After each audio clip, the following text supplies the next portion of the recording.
in Sports with your host, Ryan Woods. Strap yourself in because we're set up, switched on, and ready to go. Welcome to today's Brockville Braves U18 player interview. I'm Ryan Woods, and joining me right now is Braves U18 Captain Francesco Sicoli. How's it going, Francesco? Not bad. How are you? I'm doing pretty good, thank you. You were one of the 10 players from this year's team who also appeared in games on the Braves U18 team in the 2019-20 season, and you put up 19 points in 45 games as a rookie, which is very impressive numbers. What were some of the things you learned as a rookie that helped you become a better player? Just learning from the older guys, like developing from their skills. They were great leaders in the room.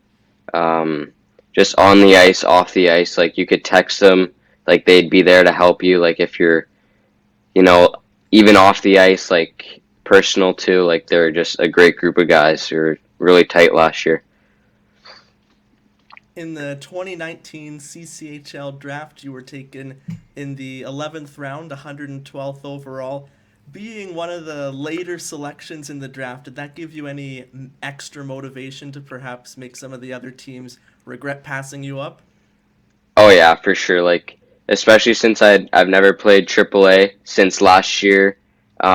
Just like all that just fueled me, and just like wanted to strive to be better and work as hard as I can to prove everyone wrong. Like there's always going to be haters, so like that's what you got to do.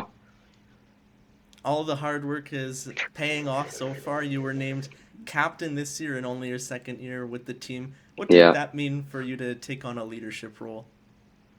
It was huge. In AA, I was captain for quite a few years, and it just passed on, and I already knew like how to lead a team and what I got to do, what I got to say, how I got to act, like stuff like that, and it was just easy for me to make the jump to be a leader for the team. When you have a letter on your jersey, does that make you at all more vocal in the room, or have you been sort of the type that likes to example by your player? What type of leader would you consider yourself?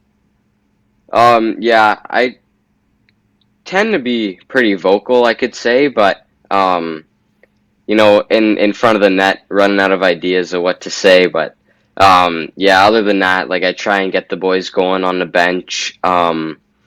That's really all I could ask for, and just lead and show them what I got to do and how they got to follow, I guess you could say. It was a tough stretch there for you guys before things went back to the red zone, as you guys dropped quite a few games in a row. How do you avoid the frustration and just try and stay focused and take new approaches each game to get back in the win column?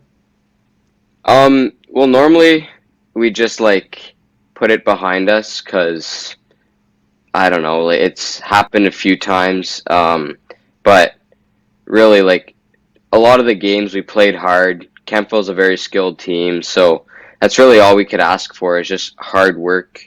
And a few games we dropped, I guess just like a few, it was just tough for us, but other than that, it was like easy, I guess you could, well, not really easy, but like difficult, I guess. But easy to take it one game at a time and just try and stay positive. Exactly. Yeah. So at the start of the year, you wore number 2 before your team got like the official game uniforms, and now you wear number 47, which is also the lowest number available for skaters. Was that by design? Do you like wearing the lowest possible number? Is that something you got to choose?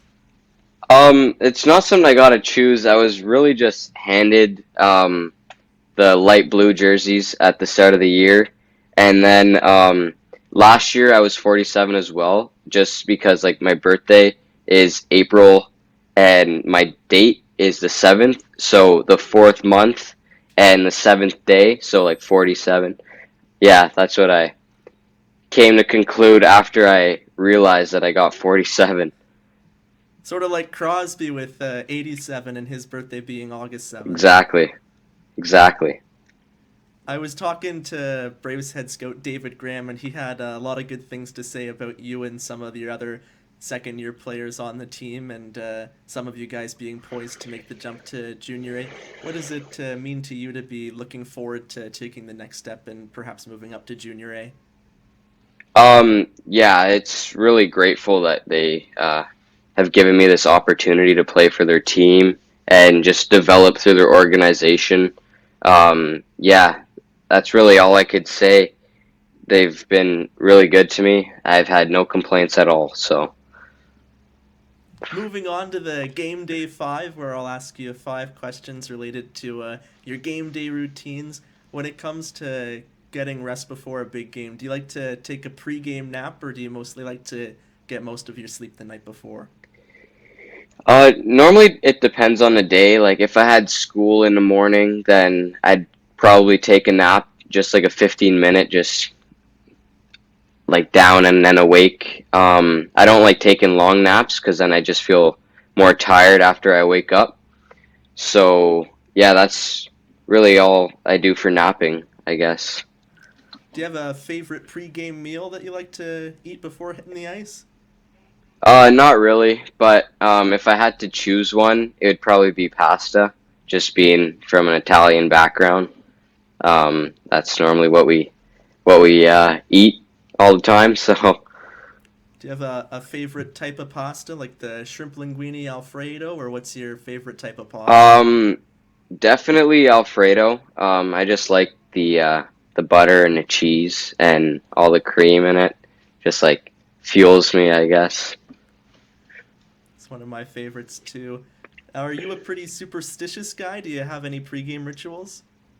Um, Not really that superstitious, but normally I just take a lap and then straddle the red line pre-game, like in the 5 minutes we got during the warm up. But other than that, that's really it. Yeah. Is there any favorite song that you like to listen to get you pumped up in the dressing room or during warm-ups? Yeah, I normally listen to Lil TJ and Polo G. Those are my two top guys. But Alex Mellon is a beast on the aux cord, so he controls the music in the room. And finally, if you score a big goal, what's your go-to celly? Um, I don't know, just selling with the boys just gets me fired up. Maybe the one knee drop, I don't know, sweep the ice. It's in the moment. Couple more questions before I let you go. Who's your favorite NHL team? The Chicago Blackhawks for sure are my number one team. Just being at a younger age and seeing them winning 6 cups in 3 years, or 3 cups in 6 years. Um, yeah, just like I kind of hopped on the bandwagon, I guess you could say, but now I'm sticking with them for the rebuild right now. It'd be pretty crazy if they did win 6 cups in 3 years. Oh yeah, Jesus.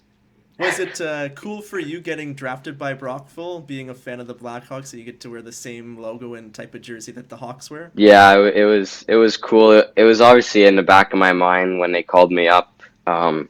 Just wearing the black and white stripes with the red jerseys, probably the nicest jerseys ever, really. Who have been some of your favorite NHL players to watch that you might have styled your game after? Um, a player that I'd probably say I'd style my game after is probably Chris Tierney. Being a like more of a defensive-minded forward, good on face-offs, and yeah, and him and like Jonathan Toews as well. Like he's been my favorite player since I was a little guy, One of the best two-way forwards in the game. for sure, hands down. And finally, what's been one of your favorite highlights from playing hockey, whether it be a favorite goal that you've scored or a big win?